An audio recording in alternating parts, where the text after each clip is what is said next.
Hello to everyone. ఈరోజు మన ఛానల్లో చికెన్ బిర్యానీ సింపుల్గా ఎలా చేసుకోవాలో చూద్దాం. దానికోసం చికెన్ని బాగా కడుక్కొని ఈ చికెన్కి మొత్తం మసాలాలు అనేవి పట్టించుకోవాలి. ఉప్పు, కారం, గరం మసాలా, అల్లం పేస్ట్, ధనియాల పౌడర్, కొంచెం ఆయిల్, కొంచెం పెరుగు వేసి వీటన్నిటిని బాగా కలిపి మనం పొయ్యి మీద అయితే పెట్టేయాలి. డైరెక్ట్గా అంటే మనం ఆయిల్ కొంచెం ఎక్కువ వేసుకోవాలి.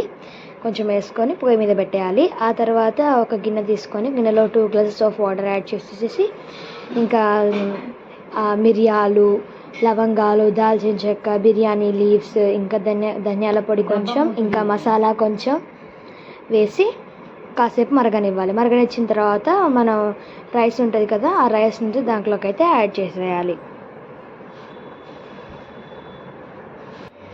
యాడ్ చేసేసిన తర్వాత మనమైతే బియ్యాన్ని అయితే 80% మాత్రమే కుక్ చేయాలి.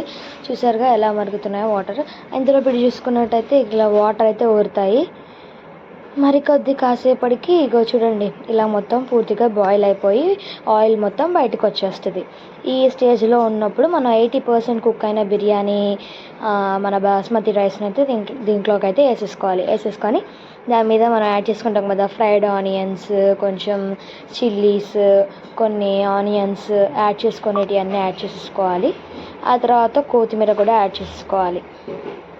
చూసారుగా ఇలా నిండుగా కొత్తిమీర వేసి మీకు నచ్చితే నెయ్యి లేకపోతే బటర్ ఇంకా ఏమన్నా యాడ్ చేసుకోవాల్సినవి ఉంటే మీ ఇష్టం.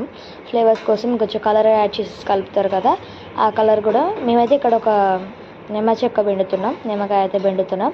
మీకు కావాలంటే మీరు ఇంకా యాడ్ చేసుకోవచ్చు. ఆ తర్వాత మేము బరువు పెట్టాలి కాబట్టి మేమైతే బరువు అయితే పెట్టేసాం. చూసారు కదా బిర్యానీ ఎంత పర్ఫెక్ట్గా వచ్చిందో. మీకు ఈ బిర్యానీ ఇంకా ఫుల్ వీడియో కావాలంటే కామెంట్లో చెప్పండి. బాయ్.